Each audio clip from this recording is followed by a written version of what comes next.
don't remember it. We did it in high school.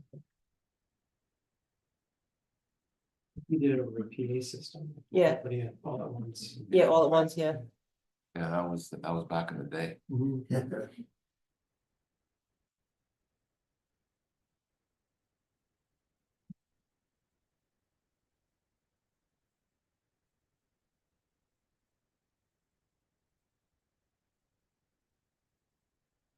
You doing the reading thing? They didn't get invited yet. I submitted the form, but they didn't send it to me yet. I'm doing mine on Thursday. I'm with Tuesday. That's And it's what sent to me. I'm doing mine at Jam Hill on Let me check. Wednesday. It's BMW phone. All right, are we ready? I'm ready. If we could please rise for the Pledge of Allegiance. I pledge allegiance to the flag of the United States of America and to the republic which stands one nation under God, indivisible, with liberty and justice for all. Jam Hill. If we can please have a roll call. Rebecca Bear, Present. George Andrews, Present. Wayne Roner, Here. Rich Schleiman. Awesome. Do I have a motion to approve the agenda for today's March 10th meeting as presented? So moved. Yay. Okay. I need a motion to approve our January minutes from our January meeting So moved. and also approve our February minutes because they're both on there. So moved. Second. Okay, in favor for both? I have to abstain from the January minutes, wasn't in attendance. All right, well, thank you, Wayne. We have that recorded. And our items on the agenda today, we're gonna, we have Matt Kraus as treasurer for the completion of Diane Kelly's term ending on June 30th, 2025. Correct. So Diane Kelly's the current treasurer. You appoint her for a year term in May. However, we want to change the bank account signatures over to reflect Dr. Vitale's tenure starting as a superintendent. So to do that, we would want to put Matt Kraus on there as well, so we can do all the signatures all at once. So it makes sense to put Matt on there now. And then when you guys reappoint the treasurer, we'll make Matt Kraus the treasurer in May again as well, because Diane Kelly's retiring in on July 7th. So that this would just make it simple for us to do that. There's no compensation. What's going on behind? I'm watching you just like, it just like moved. It went. Very zoomed in. Yeah, I know. That's why I looked up and I was like, hey, there's my bald spot on my head. I'm Anyways. just watching it go. Anyways, this would make it easier for us just to do all the bank signature changes now. And so that's why we would figure to do this at this point in time. And that's why I brought it to the board's attention, the finance committee attentions now. Thank you. And then the next item, I'm sure we have, I noticed we have Brian Borash online. Yep. In case we have any questions, and I'm watching it zoom in on my head now, so I don't want to look at the camera. The first item is the purchase of Apple computers in the amount of $398,328 for elementary schools and teachers. Brian, is there anything you wanted to add to that? No, it's elementary schools, all the teachers at all 6 elementaries. This is part of the cyclical price. Correct. Yep. All right, any questions in regards to that? Okay, then we have our purchase of the HP computers for elementary schools and offices, and this is different. So which staff gets this one, Brian?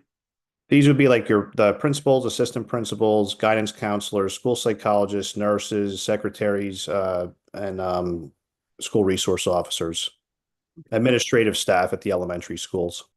Okay, and then the Apple goes, just to go back to the Apple, and the apples for whom then?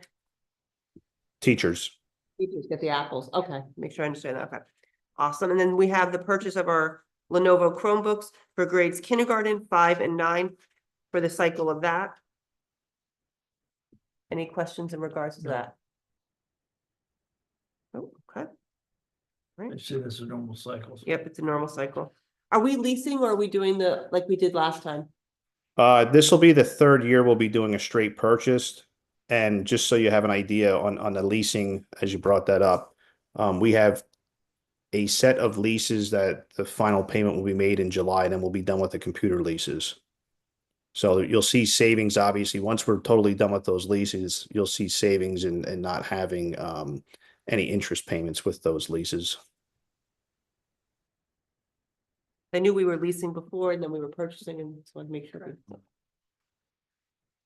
Okay, the next item is the 2025 senior rebate resolution following the Commonwealth guidelines.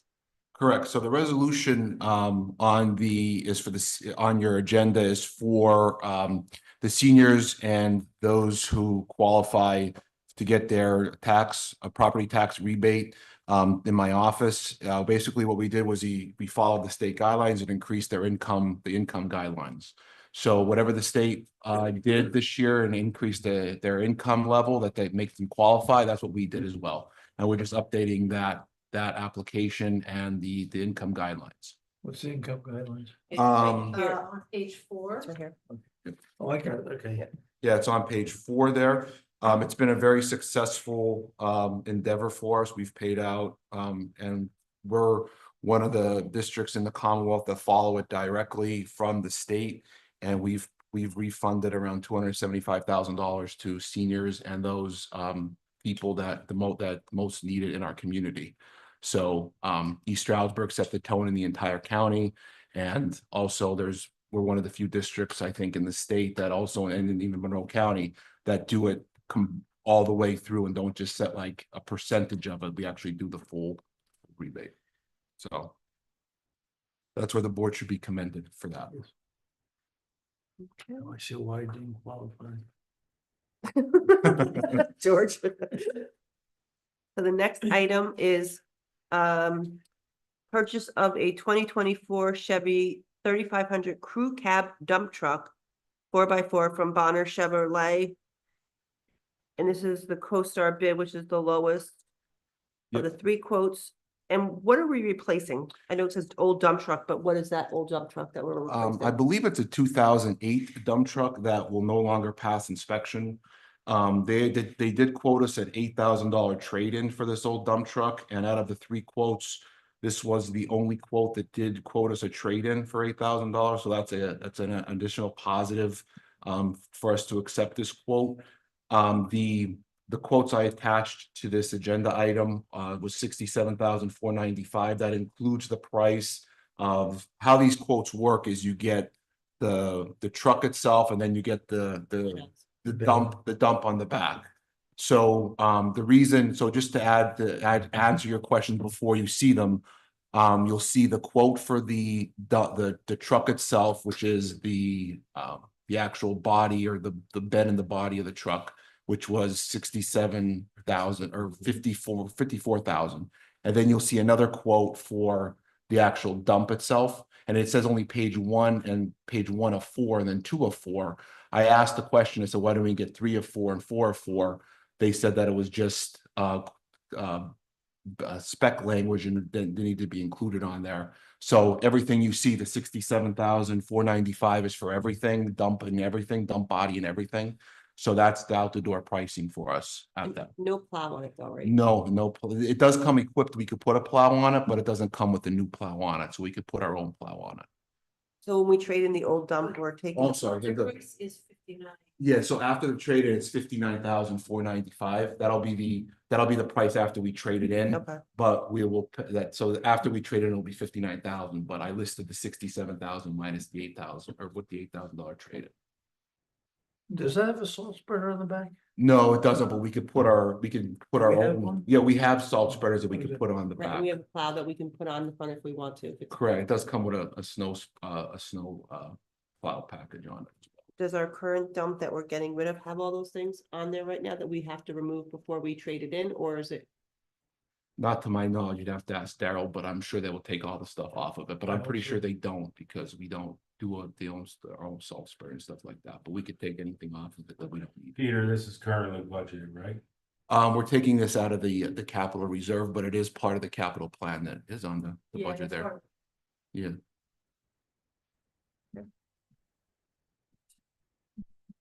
Next up is you, Peter. All right. I'm sure you're I'm looking going forward to to this. yes, I'm going to do this from the podium up there. So let me get to the sharing the screen here, so I could share my screen.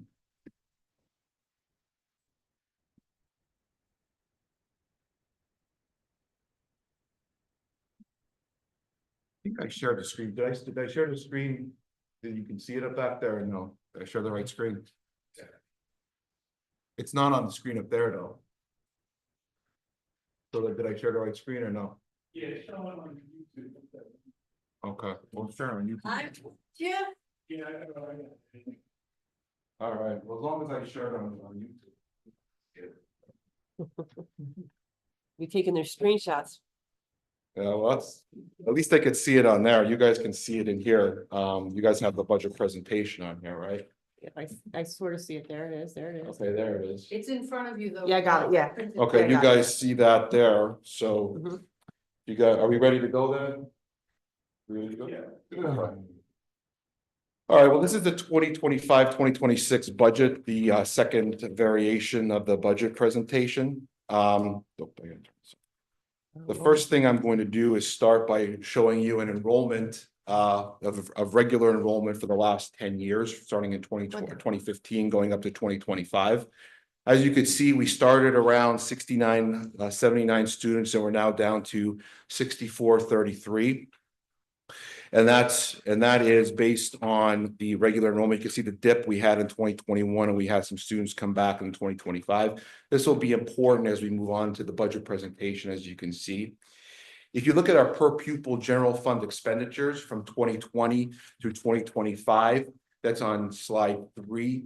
You'll see that we started at 23,744, and now our budgeted per pupil expenditures are now up to 31,687. So from 2020 to 2024, that is based on our AFR expenditures, and now our budgeted 2025 expenditures are 31,687. So you might be wondering, how does that compare to our per pupil expenditures to both our region and to the state? So I put up a chart here that will show you that. The blue line are the ESASD per pupil expenditures. The orange line is all the school districts in the Colonial Intermediate Unit. And the green line is the state average for per pupil expenditures. And this goes back from 2013 all the way up to 2023. Now this does stop at 2023 because the 2024 AFR data was not published to Frontline Analytics yet, so they could not pull it from PDE yet. So this shows that ESASD was well above the per pupil expenditures compared to the state average, and well above even for the Colonial IU state average as well. So I wanted to show this to you as we start our budget discussions moving forward. We're significantly higher. Significantly higher, yes. Why? It says. It could be a number of factors that go into that. It's everything that goes in, including our debt service that goes into that. But that's all of our per pupil. It's all of the expenditures divided by the district enrollment that goes into those things. So salaries, By benefits, computers, everything goes into that. I'm sure number. we get a lot of questions on that. why we're spending so much more than the state Yeah. average. It could be, and that goes into, remember, the districts are vary of every sizes, go from very small districts up to the Philadelphia area school districts and Pittsburgh So, area school districts. Does that also account for like our special education services being Yes. maybe slightly higher than other school districts as well because our services are so good? It could, Yeah. yes. Yeah. Yeah, And because our special education population, Mhm. we have about 22 to 23% of our students are identified special education, where other districts are about 14-15%. So that creates kind of part of that deviation.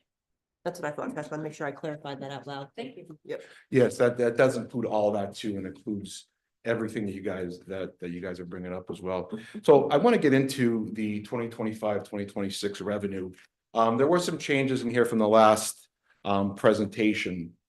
On the local revenue, I went back and my team and I went back and looked at the local revenue and we looked at historical trends, especially in the local earned income tax revenue.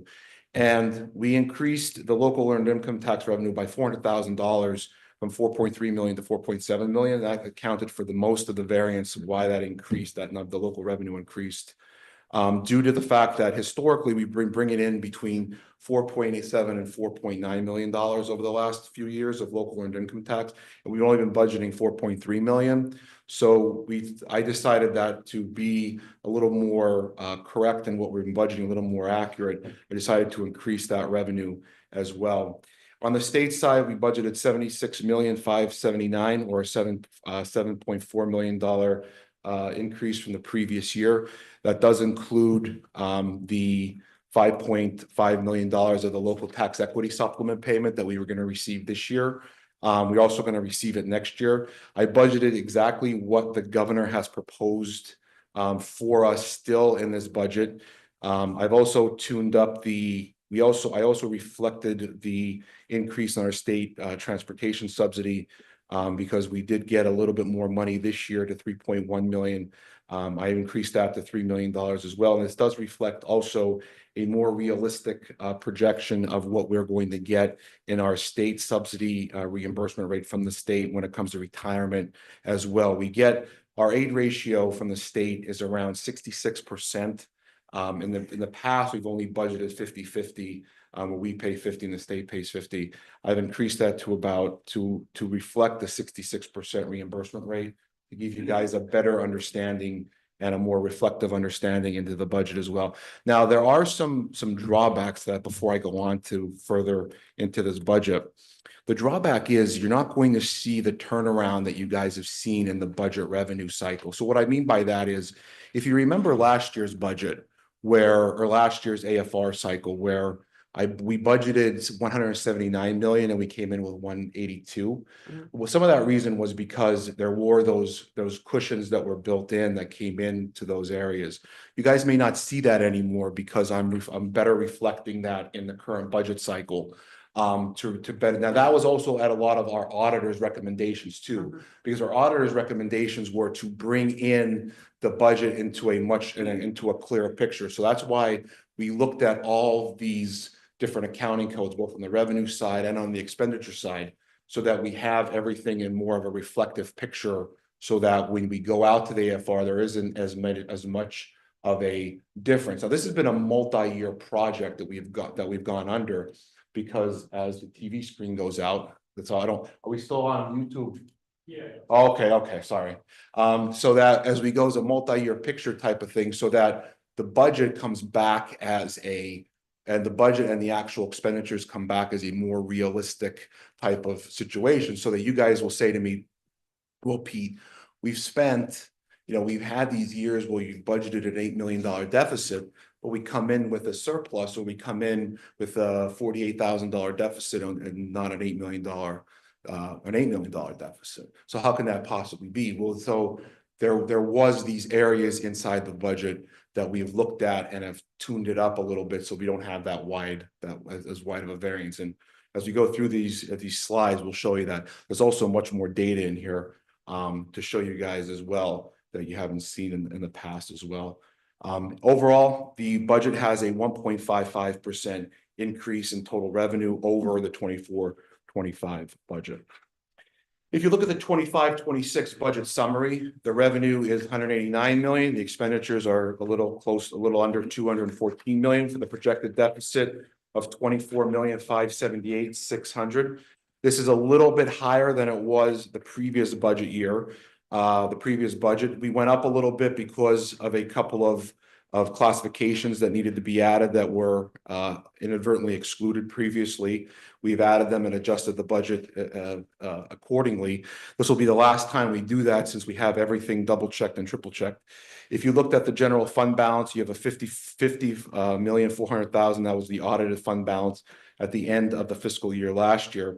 I'm going to use the anticipated column here because that is a better generalization of where we're expected to land.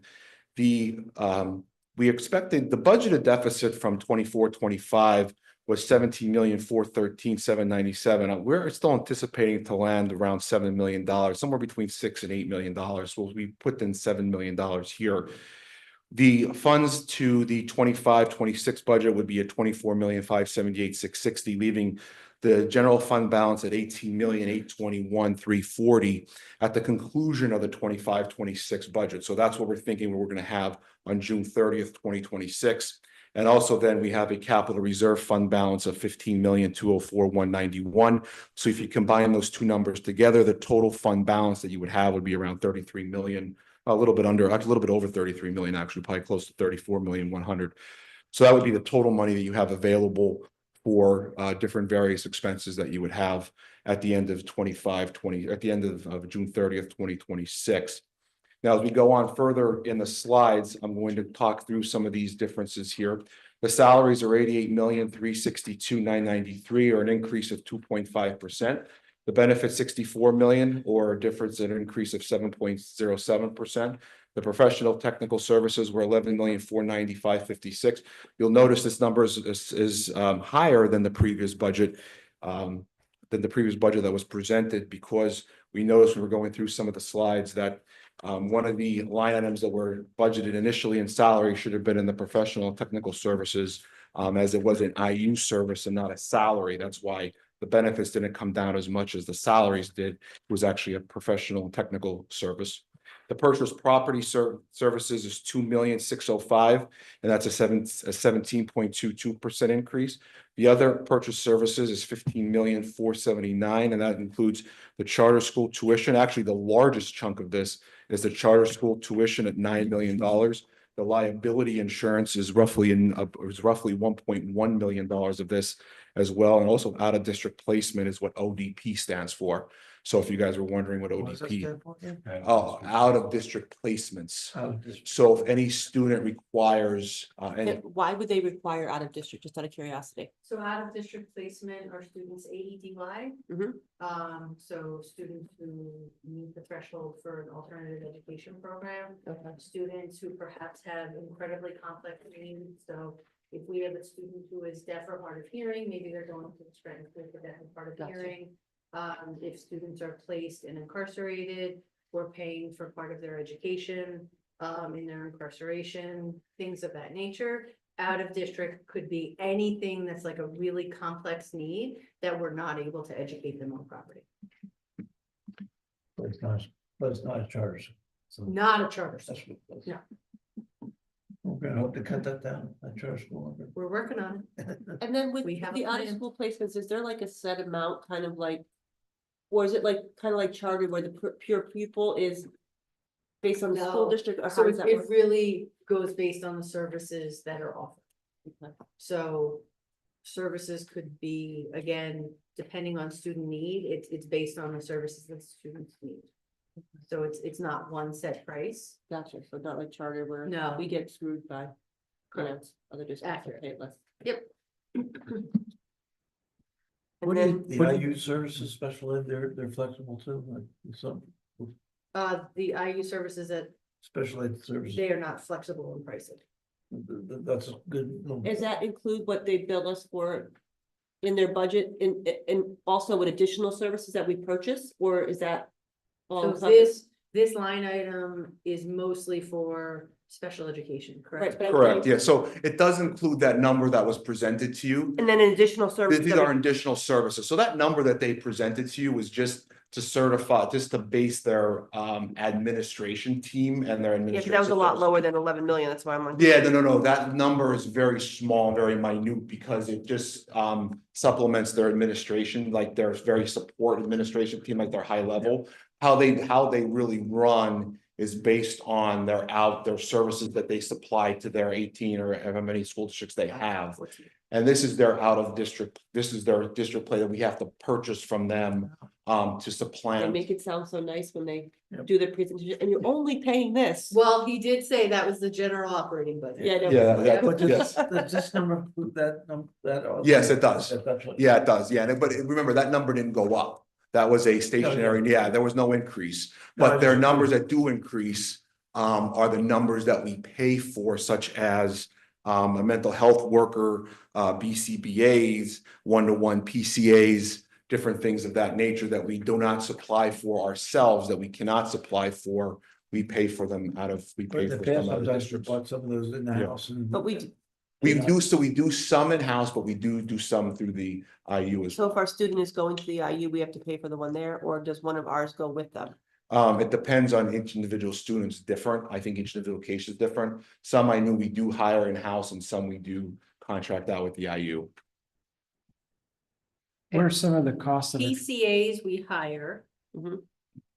For out of our district budget, but paraprofessionals, associate teachers and teachers are from the IU. Gotcha. Yes. Yeah, I'm sorry if I misspoke there. No, that's I- fine. Just a question about the purchase property services. What's driving those costs? That's a The big increase, yeah. the liability insurance is going up 10% and the out-of-district placement costs, the purchase there are some that we will show you on the next slides when we get to them, that will drive, there are some that are built into those 500 costs that are driving up those costs. But some of them, the liability insurance itself went up about 10% as well. So that's driving really the percentage of that. But that's, our liability insurance is one of those things that are driving those costs. And then the benefits, do we have that much more claims? Our benefits, we did have a few bad claims years that are driving up our costs significantly. So, last year they went up 3%, this year it's 11%, and next year maybe we'll go for 14% they're projecting. So it's not Is it due to a the very cost of good healthcare cost. increasing, or is it due to a combination of the two? It's it's primarily, if you want to rephrase your question, so I don't So give you is the it- answer. Is the big increase because healthcare costs have gone up just in general, or is it because we have more employees that are utilizing health services? It's both. It's both. I'm sorry. Yeah, it's both. It's not that we have more people utilizing it, but the healthcare costs are extremely high, especially on the prescription drug side. It's prescription drugs that are primarily driving the costs. If you want the bare bones of it. Yeah. Yeah, prescription drugs are up by 23%. And medical costs are maybe 9%, if I remember the numbers. And we have a meeting in April to finalize the current Yeah, I costs, saw but that. they haven't gone down. They haven't gone down since the last things I asked. I've been hammering them with questions on this, trying to get our numbers down. So I'm gonna move on to the my thing with hit the button here. How come my thing's not moving? Hang on. All right.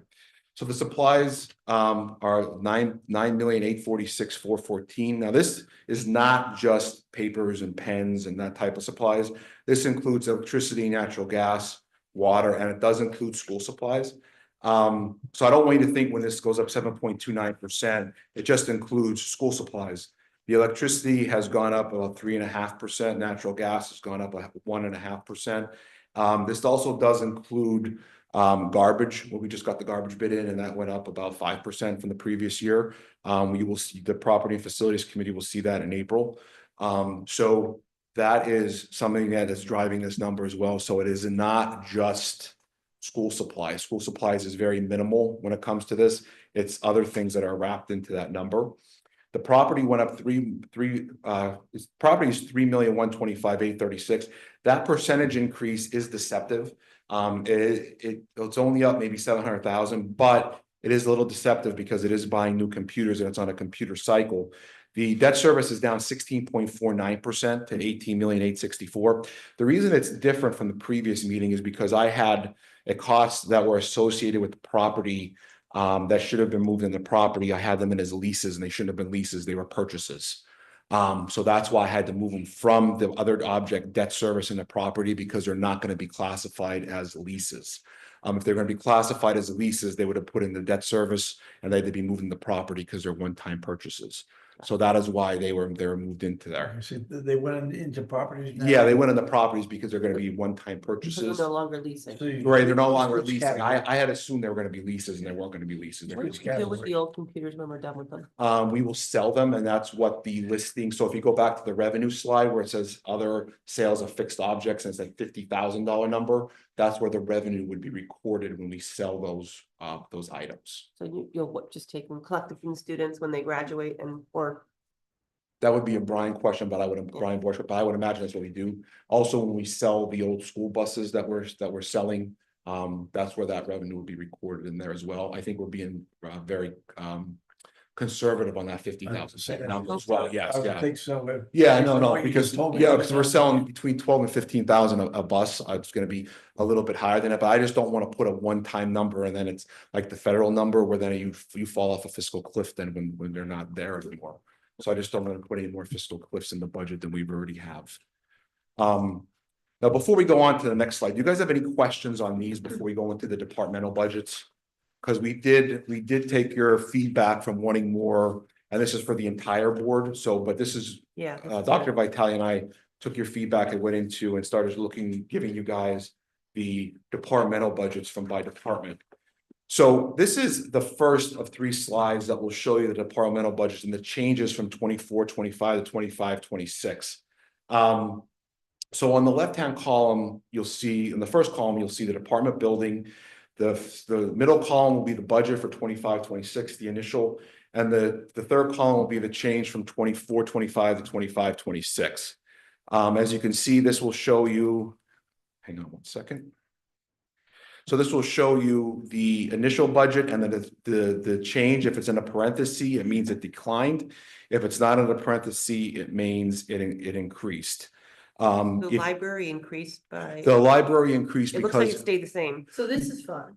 so Go ahead. the This is the library, fun fact. the library budget it looked like it went up 181,000 because it was missed last year. There was no library budget line item in last year's budget.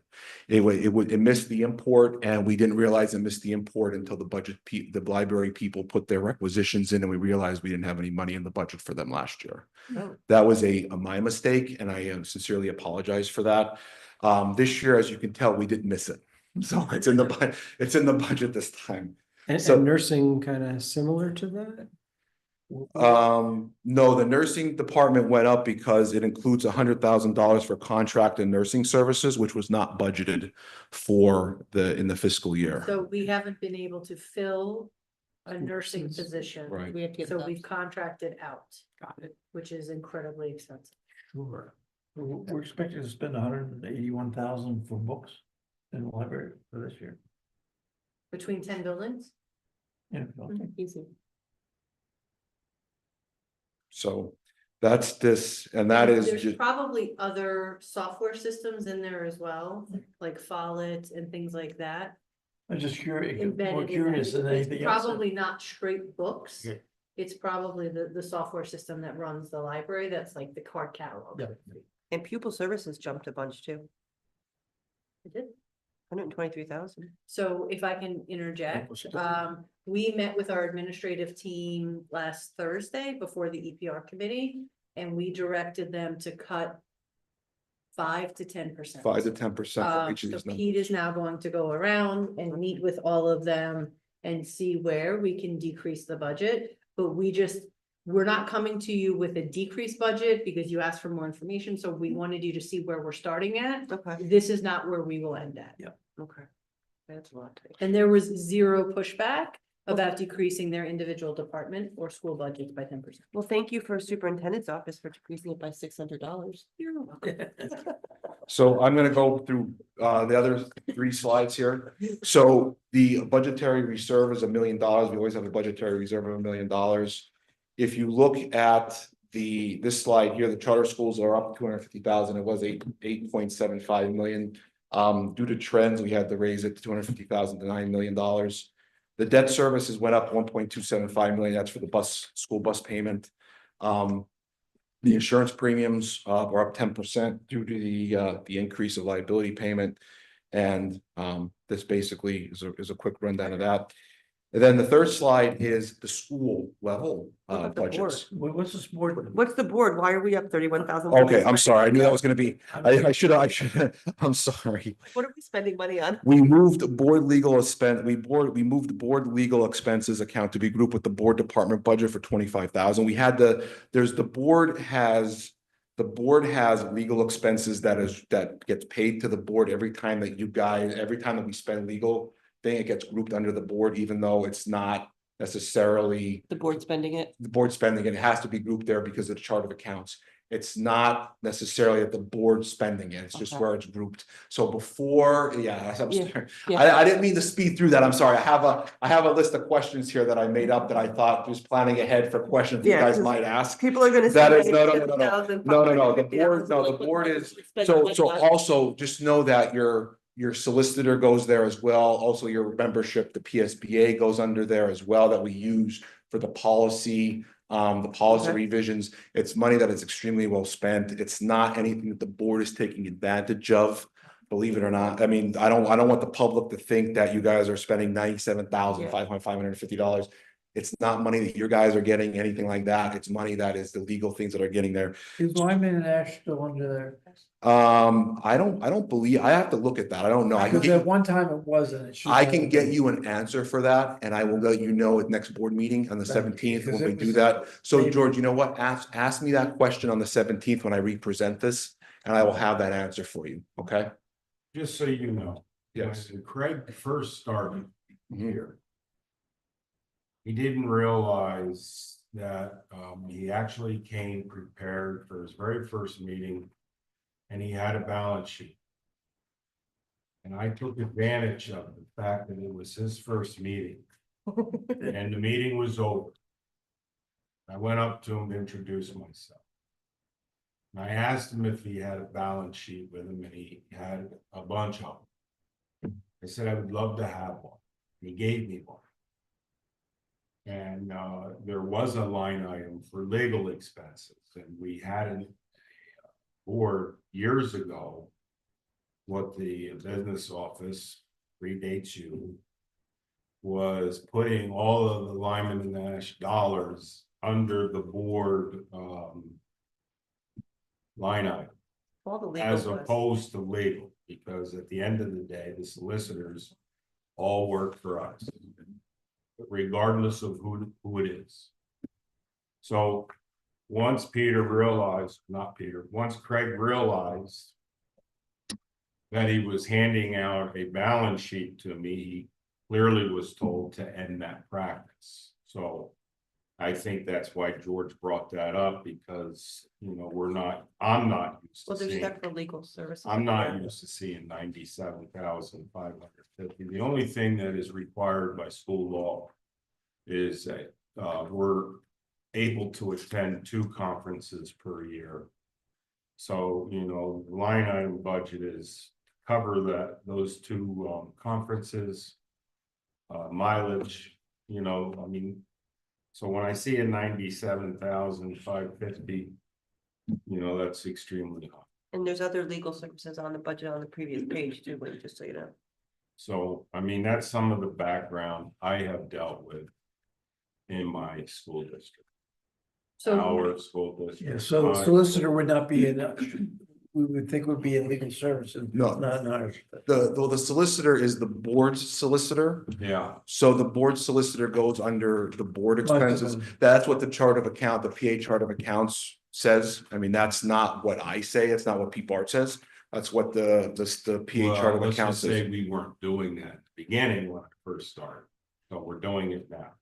We were doing it since I started, so Craig might have started. I mean, the previous CFOs Somebody- might have started, predated me, so I've been doing it, I've been carrying it over, and I've been doing it in every district I've ever been at. The other legal expenses in other places also cover other things other than lawyer bills, including due process hearings and things of that nature. And that's why those expenses are a little higher than that. They did go down a little bit. So. They did go down a little bit, but they also are covering other things other than just lawyer bills. It's not just like we are contracting with lawyers to pay lawyers for the sake of paying lawyers. They also include other things other than the other thing. They also cover like due process hearings and things of that nature for our specialists. So if I can, I'm Sure. gonna read through the school board budget, Okay. okay? Audit, speakers, professional services. Postage, advertisements, bids and announcements, printing and binding, mileage, general supplies, food and water, books and periodicals, which is only 100. 18,000 is memberships for board members. 44,000 is the solicitor. 5,000 is training and conferences, and then 5,000 is What do you- lodging for said conferences. Which we don't usually. What about, you say membership is 44,000? No, That's the- membership is at 18,000. What do we have in membership? That's the PSBA membership, and also that would cover if they had the PSBA board policy initiatives as well. Excuse me. So, Are so we also, NSBA also, or is that? so think of, we use PSBA for our policy updates. So because that's a board function, that sits under the school board budget. It doesn't necessarily mean you guys are spending that, but that's a service the district uses, so the school board can. Are we part of, what is it, Cobra, or what's that, the other, took the place? of NSBA. NSBA. NASBA. Pennsylvania dropped out of NSBA. When is that new one? So what national association are we a member of? So this is as deep as I have in front of me. Patricia's saying none, so most likely none. It's probably just PSBA. We pulled out an NSBA we used to have. No, all right. We had both. This is because there is another group. There is another one. If you guys would like to join one, we can join one for you if you'd want, but right now, none. And I would ask you guys to vote on that as like similar to how you, I mean, PSBA is just a annual renewal, so you don't have to vote on that, but. So. And then grants, we're spending less, but that's not the grants we receive. We're just spending less to get grants. Or is that we're receiving less grants? We're receiving less grants. That's not good. The federal grants, the federal grants are going down slightly, but that's just we're receiving, that's also the St. Luke's grants as well. So we're getting less grants? from Yeah, St. the grants are the trend downward a little bit. So as we go through, we could talk, I can get you more details on the grants as well as we move forward. with that. So I will go on to the third page, which is the building level budgets at each building. So you have the athletics north at $450,615 or $64,000 increase. Athletics south at $425,820.50 or $24,000 increase. Bushkill Elementary at $54,000. And the two biggest ones on the list are the high school north and the high school south, obviously, because they have the most students. The high school north at They're $230,952. down. Or a $6,000 decrease, or in the high school north at $341,796 or a $7,000 increase. Isaka at $160,950 or a $950 increase. East Stroudsburg Elementary at $80,000. And also the one number that has to be revised on here is the MCTI one. There's a historical increase in this budget that I realized that there is a $25,000 buffer for both North and South students in there. That has to be removed and revised out. So this one will come down as well. So there'll be a $56,000 decrease on this one. So there's already. So on the MCTI line item, it would Yeah. be 56,000 less. Yeah, so I'm already cutting the budget while I'm standing here. So there's already going to be a decrease in the $56,000 MCTI decrease on this one as well. So we're going to look at making sure that number is reflective to what the MCTI budget exactly per pupil spend is that they gave us in the budget presentation. That's one of those line items that I told you guys historically is in the budget that when we review it shows that, hey, this number, like the number that MCTI gives us should be the exact number in here. But in the past and historically has been the number plus an additional $50,000, which should not have been here. That's why I wanted to leave this in here to show you guys an example as to why some of the numbers you guys come in lower over a historical period of time, because some of these things have been baked in over the many, many years that this budget has been going through this, because these numbers have been in there like that. And then the increases, is that due to things like the floor replacements and things like that? Or is it more supplies that these schools are buying? It's more things that the principals have been asking for, and that's why Dr. Vitale and I had asked them to look at their budgets and be able to reduce them by 5 to 10%. And that's why we're going to meet with them over the next 3 to 4 weeks to begin to reduce some of them type of thing. Dr. Vitale had a great analogy where she's not Santa Claus and she's not giving out, it's going to be a socks and underwear type of Christmas and not a. We're not gonna buy all the shiny toys. Yeah, we're not gonna buy all the shiny- Socks and underwear kind of Right. Christmas. Right, Oh. and the reason why, just so so you guys know why the discrepancy in the athletics budget is because North is going through their football equipment replacement cycle. It's their time to buy new football uniforms, according to their athletic director. So that's why their uniform budget is a little more inflated this year than normal. So I know Wayne's making a face, so I don't know if Wayne agrees with that or not, but the athletic director said it was their time to buy new football uniforms this year.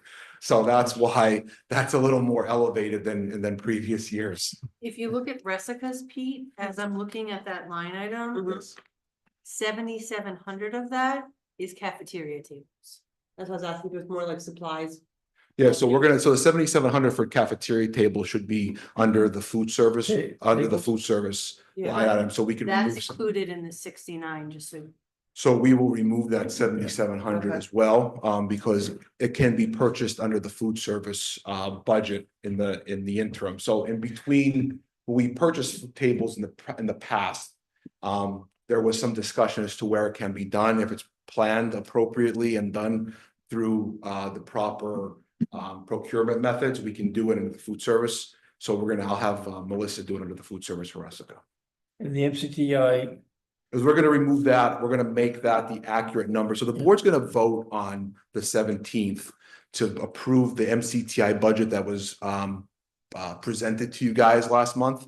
And that's not, the number there is less than what, the number you're gonna be voting on is less than 2.4 million. and And that's what flagged it for me. I mean, that's part of what flagged it for me, but it also was part of the reason that I wanted to show you guys. I could have changed it before the presentation, but I wanted to show it to you guys because I wanted to show you this is part of the reason why I wanted to show you guys more of the information that's going through the budget process and why it was important for me to go through all 10,000 plus line items line by line. Because I think this is one of the reasons why you guys keep showing up with, instead of $17 million deficit, you guys come up with a $10 million swing in some of these things. Now, like I said, there are pluses and minuses to this type of thing. Pluses are you're getting a more realistic budget item, but the minuses are you're not going to have that swing at the end of the year. So we're going to have to be we're always cautious. The way it is, we have to be even extra cautious now because we're not going to have those swings at the end of the year. So- Normally MCTI has money to give back to the schools, but we normally say, no, you keep it. So, Actually, No, not all the time. Just when They they're doing did the some capital capital funds. projects That's that what- they that's were what- doing, but beyond that, he anticipates giving us a full reimbursement this year. this year he does. Yeah, for the 25, Yes, 26 we school said year. about Pardon? that. yeah, and For the 25, 26 school year, yes. Oh, he does. yeah, and that's what he presented to us as well too. So they presented that, but we have to plan on it. We have to Is that in, budget. is that in this? No, Is that no. money, is that money in this? No, we don't, That's what I was but, asking. no, we don't, I don't budget Okay, that good, because in that's- case something were to that's- happen, yeah. that's- Yeah, so that comes thank you. back to us in a later. That's right. So what kind of money is St. Luke's giving us this year? They're giving, I'd have to look, I have to look at the Hold contract. on, let me look at grants. Yeah, Let me pull it up.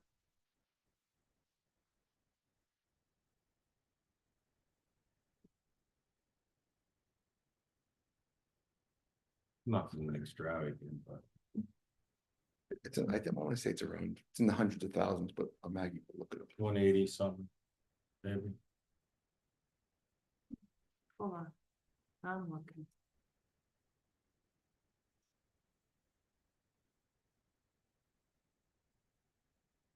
St. Luke's this school year.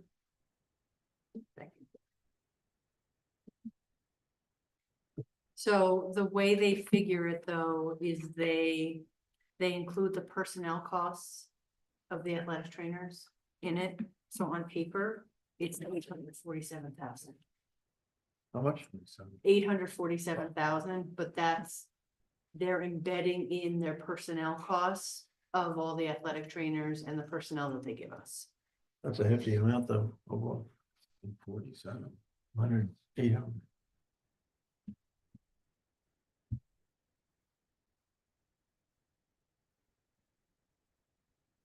Well, I'm gonna go on, the next couple slides are the budgetary forecasts for the next 5 years that are based on that do not have the These are based on a couple of factors. Ignore the pie chart. Okay. The pie chart's printed. They printed, I don't know why, they printed. Okay, so, yeah, don't worry about the pie charts. We're going to the slide that says budgetary forecast with the forecast bars on it. So the bars will show you the one line is, they're showing you basically if we didn't raise taxes this year and did a 3.5% tax increase for the 26 year and from this 26 year all the way out to 2029. It also shows if we budgeted and received the $17.5 million deficit as well. So there are two caveats that you have to know with this. It shows that the expenditures will outpace the revenues by a significant amount moving forward into the fiscal year. That paints a pretty dire picture. I'm going to show you also the predicted fund balance or the projected fund balance. If you go to the next slide after that one, it shows that the fund balance dips into the significantly negative amount all the way down to near $80 million into the negative amount by 2029. Into the next slide. There you go. Right after that slide, Georgia, should be. This one, yeah. Yeah, that one, yeah. So this shows that the fund balance was at 50,400,000 in 2024. Then it dips down in 2025, then 2026, it's down nearly depleted. In 2027, it's a negative amount. 2028, the negative amount accelerates, and in 2029, it is exponentially accelerating down into the nearly negative $80 million range. This shows that the district would need to reverse its deficits by a substantial amount before we get into that range. This paints a picture of what the fund balance could be looking at if the current trends in deficits are not stabilized or reversed. And then in the following slide, the 3-year financial outlook. By 2027, the district is expected to trend towards a fund balance. This gives you a more monetary look that doesn't show on a bar chart, but it shows towards a fund balance of negative 18 million with a net loss of the year, which the net loss would be the actual deficit would be negative $26 million. And by the fiscal year 2029, the district's fund balance is projected towards a negative $81 million, or the net loss in 2029 would be a $33 million deficit. That would be with a tax increase of 3.5% if we didn't raise taxes in this year, and then a 3.5% tax increase in every subsequent year after that. So that would just show the progressive nature of the deficits as we move forward, every single year moving after that. 3.5 or without? For the 26-27 27. school year, that is based on starting with a 3.5% tax increase at the 26. And not this 20. Not this year, So not this all year. of these numbers Oh, are based okay. on a 0% increase. 26, 27. 3.5%. Right, so these figures, this These are all slide zero, these are all zero. is if the next school year is a 0, and then everything after that is Is a a 3.5%. But the Okay, previous. so page 25 would be a 0. 25-26 would be a 0%. Okay, well, And then 3.5%. that's right now we show Is that budgeted. what Yes, Okay, yes. just making sure that. Yeah, with on this graph here, Yeah, and so it'd the be, first one would be so no increase. 2025 would be no increase. Which is- 2026 would be a 3.5% increase. Is that the one that shows a 20? The 20 plus 25, the 25 budget shows a 20 No, that would be a 0% increase. that's a 0%. Yep, Okay, and then the 26, would be a 3.5% increase. these are showing it without it right now, but That's okay. Then the 2027 would be a 3.5% increase. So even Each with the course. increase, Peter, if I'm understanding this correctly, on that following page where it says 3-year financial outlook.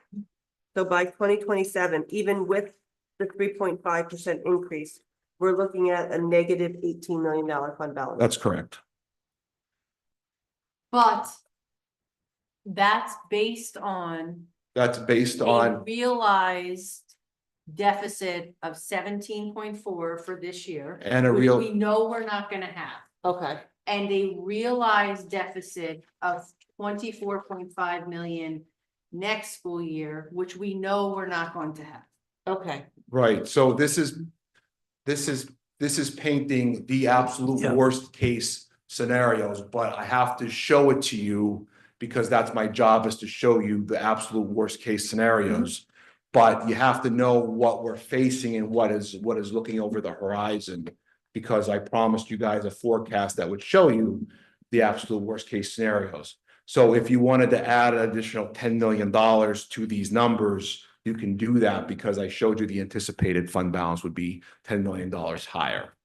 So in next year's budget, we'd be looking for a tax increase. even this year, maybe. I'm going to show you next, but if you would wait, if you let me, you don't, that's a good segue. That's a good segue into my next slide. See, Peter, I got you. You got me into my next slide. Because in April, we're going to continue to review the budget to decrease expenditures, because we've already talked about how we've asked each department and each school to look over their expenditures and to see where we can decrease. The target rate is between 5% and 10%. I'm going to show forecast models based on the feedback from all the stakeholders, which includes offer models based on possible tax increase in the tax-based revenue for next year. That also includes what the impact would be on the homeowners in the counties based on the median, low, average, median, and the high. And then we'll go from there and then ask what you guys, what you guys think about those things. So if you have to show an increase, you'll say hypothetically, property taxes on XYZ average house is $5,000, a 2% increase to be $100. Exactly. I will show that, yes. And what he's going to do is he's going to give 3 scenarios of a 0% increase, a 3.5% increase, and a 5.7%. Which is the max. Which is the max. So he's gonna show kind of like the Zero. 0, the mid-range, Three and the point highest that we seven. could do.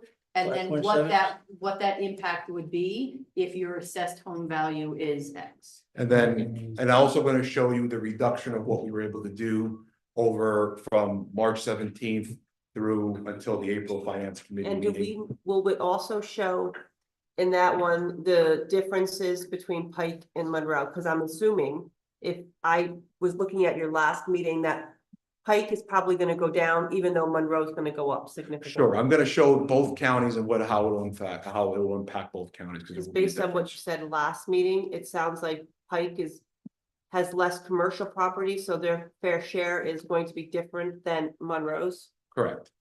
So I will show both counties and how it will impact both counties when it comes through. So You'll also show, then my question would be, is if it's a flat increase, no increase, you'll show what Monroe would pay and versus what Pike would pay on the average home as well? Because my guess is, living in Monroe County, my taxes are gonna go up regardless of whether there's a tax increase or not because of the Monroe Pike split. most likely, yeah, but I'll put the numbers in the PD calculator and show what it will look like. So I will show you guys both. But I know in the past that's happened. It happened last year. Yeah.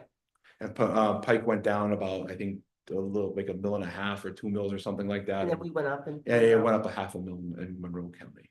And even with all of that, I think we need to be looking at a way to shed maybe about $7 million out of this budget. Yeah. Just to get, So there are some things that we are looking at that have not been fleshed out yet. There are positions in the salary module we have retirees that have to be replaced, that would replace at lower salaries. So that'll be a savings in the budget as well. So there are. If we go to a 3-bus route run too, would that save? So we're gonna talk about that for next school, not for next school year, but we're going to Okay. analyze that next school year. Okay, And then do that 26, 27, if that's what we decide. But it's not just attritional savings of retirees versus new teachers. We're also evaluating every single position of retirement. I can say right now, we believe that there are 6 retirees that we will not be replacing their positions, and that is not in this budget. So if you kind of give a guesstimate of a number of $120,000 per staff, 6 people, that gets us. Yeah, 'cause It's one much thing I did closer. notice. Right.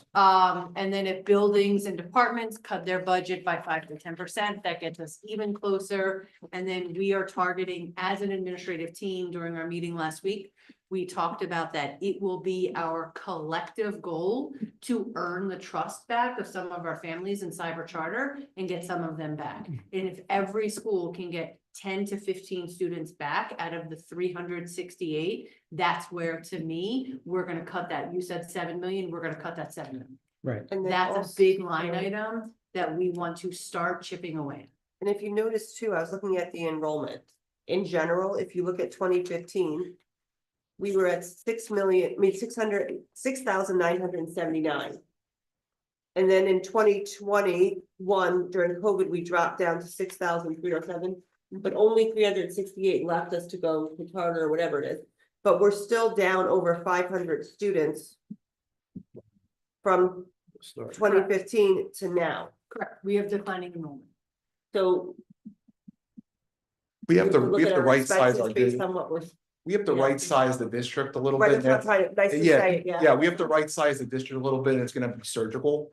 But I think you have the right team in place to do that. I mean, Dr. Vitale has been phenomenal since my time has been here. I've been here and I've worked with about 6 superintendents in my 4 years, or not 4 years, in my 4 districts. Yeah. So 4 districts, yeah, not 4 years, 4 districts. So I mean, it's been, you have to have a surgical approach and not a chainsaw approach to things. And it's been one of those things where it has been in that way. And she's not compensating me for this statement. So it has been in that. She lets you open your windows. Yeah, no, but it has been that approach, and I think that's what we have to be in that, but Rich is absolutely right when it comes to that number. We have to look at shedding expenses. And look at other revenue enhancements as well, and where before we start losing, there's also other levers we can pull too in the debt service realm and different things of that nature to start. Because we're also at the end of our debt service payments, Yes. where that is the highest end of the balloon payments, the debt service for those 20 plus or 30 plus years of paying. So you're at the balloon payments of those type of things as well.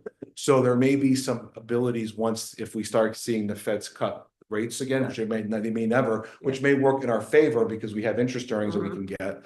But if they do start cutting interest earnings, we may be able to refund some of our debt and get some fresh money to do some other projects, save our capital reserve, but also lower our debt service payment at the same time while doing some of our longer term projects that may have some things going on. So there are positive things to go on, but the most important thing that I want you to take from this presentation, and the most important thing I want the public to take from this presentation, is that while it may look a little gloomy, we're not at that break point yet, but we have to begin to prepare. And I think that's the most important thing. And so that's why I present these things now instead of waiting until we're like, 1 foot into the grave. Way higher on a per student basis compared to the state. And that's why I wanted to show you guys that. So But because we have a lot of special ed children. Right. Correct. 14%. So we'll take all the special ed students and have those families move out of well, family. I don't think. We don't want them to do that. No, Can't no, Do that, no. George? I don't being- even know if I we am- should I say am being- that I'm being out silly. loud in public. I'm being silly. I know. I know, I George. I know, know but- George doesn't know. He doesn't mean no. But I mean, we have. I'm being Someone's silly. gonna take that out of content very easily, Correct. so. So I'm gonna change gears really quickly. Looking at St. Luke's, I pulled up a different spreadsheet. And St. Luke's, we are anticipating for this school year, 129,000, and for next school year, 129,000. And then at the end of next school year, that ends our agreement with them, and we will be renegotiating. Okay. So, and in May, so then we'll go further with the schedule in May. The finance committee will make the recommendation of which budget option to move forward, because we will present with 3 options in April. So it'll be up to you 4 to make the decision as to which option we want to present to the board. And then the entire board will make the decision at the May meeting. Of course, there'll be collaboration with you guys on this entire board. And then in June, the final board budget vote and passage. If you guys have any questions, this goes out to the members of the public or anything like that, just give me a call at that number or email. If you guys want to come in a meeting and schedule one, go over anything, you guys want to give feedback or anything you guys want to see differently, please reach out as well. And we'll go from there. Now, you guys have any questions whatsoever? Wayne's smiling at me, that's never good, but. Wayne, you know I love you, Always. buddy. Do you have any questions? I'm- Okay. I'll So- just give you a call. At Yeah, the anytime last you want, or finance email committee you. meeting, you guys had requested a deeper dive. Is this what you want? We just want to make sure we're meeting Yes. expectations. Yeah. Is this a better look? Yeah, it just gives me a clearer picture where money's going. Certainly, it's better you look because it's more information, Okay. so. And it demonstrates you really looked into the numbers. I mean, you know, like, this isn't just like, oh, here's. Right, Thank you. Yeah, thank you. Thank you, guys. Pete, well done. Thank you. Thank you. Thank you. Next up on the agenda are our recommendations from the properties and facilities. We have, let's see. A through F, so we have JM Hill partial floor replacement from LV flooring covering, which is a partial grant. We have Resica partial flooring replacement from capital reserve, $159,355. Can I ask a question about the rest of the flooring? I thought, hey Wayne, I thought we replaced that when they had the mold a couple years ago. We're replacing it again, or is that different flooring? I think it's a different area. Do you know, Peter? I'm sorry, what was that question A again? couple years ago, Resica had the mold issue. And we replaced a lot of flooring that, This is not dealing with the mold. right, so this is in addition to, Correct. so it's flooring that was not replaced from the mold. We are not replacing brand new flooring. Okay, cause I know we did a big replacement when they had the mold, you know, wasn't. Yep. We I think refer that's that as the M Skylights. word. Okay, Oh, yeah, we don't say that. That's not a word we put out into the ethos. but that was a long time ago, Like- that's in the past. Correct, right. I just wanted to make sure we weren't redoing the same floor. And then we have JTL partial floor replacing from Coke flooring. And that's coming from capital reserve, $545,410. The bus depot option 3, And there's gonna be an option 3A. Coming to you next property and facilities committee. Thank you. okay, and then CHA invoices 1 through 6, meeting. and then the capital payments. Yep. Anybody have any clarification or questions in regards to those, that property and facilities discussed? I'm like frozen on the screen there. No, the only Really thing that we did on, with respect to bus. The depot option number 3 was to, add in. But this moving the dispatchers into the mix. of Which is option 3A coming at you in April. Yeah, Gotcha. that's really what. the And look, option- wait, I'm frozen on the screen, get that out of there, there you go. At the next, the property and facilities or the next one of these, I'd also like to discuss the contract. I think we're gonna do that in executive session. Okay, Fabulous. okay. Okay. It's on my agenda for next Monday. Everyone's good with That those? works. Thank you. Alright. What do you say next month? Next Monday. Oh, next Monday, yeah, For The thank- 17th, okay, you're thank you, green. thank you. And then we have our recommendations from the Education Programs and Resources Committee, which is the purchase of the following textbooks and in line with the course curriculum. There should be a list of textbooks there. Okay. Neither is, yeah. I'm just Okay. gonna read them out. I can Here. open them up on second paper, but I have them out. Oh, there's the attachment, okay. Yep, I have the attachment Sorry. here. Okay, I'm sorry, yeah, there was an attachment on my list. Yep, I have it. McGraw-Hill Science textbooks, Pearson High School Science textbooks, and Savas High School Science textbooks. Yes. Okay. Do we have any public participation? I didn't see any, no, before I closed. Is there any public participation? Okay. It's so funny, everybody complains about Facebook, they get nothing. Like, I can't tell you how many people were complaining on Facebook this weekend about like budgets and taxes and stuff like that. And they're all saying, join the finance committee meeting. Nobody Yeah, else. nobody- Here we are. Yeah. Look at all the chairs we have set up. I know. I know, it's, I agree. I posted, the Yeah. meeting is this date. Anybody, and I honestly got, anybody, if they want, they could reach out to me and I'll talk with Yeah. anybody. I know you will. Even in the evening, if they want to set up. an Did they ever reach appointment. out? Nobody, ever. No, All right, so let's make our recommendation by the committee. So we have a motion for the items to move forward to the board. We have items A through F, which is appoint Mike Kraus as treasurer, approve the purchase of Apple computers, approve the purchase of HP computers, approve the purchase of Lenovo Chromebooks, the 2025 senior rebate, and the purchase of the crew cab with the trade-in of $8,000. Do we have a motion to move forward A through F? So, second. In favor?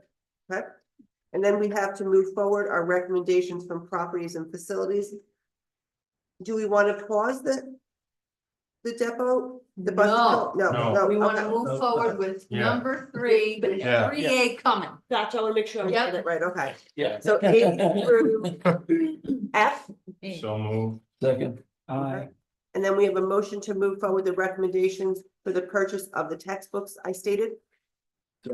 Second. Favor? Aye. Okay. Our next meeting will be Monday, April 14th at 5:30. At the admin building, both here in via Zoom and YouTube. I hope public comes since we'll be getting some options for our budget for the upcoming school year. And do we have a motion to adjourn? Aye. All right.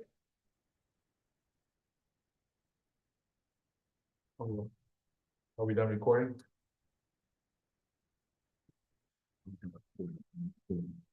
We were recording. I know.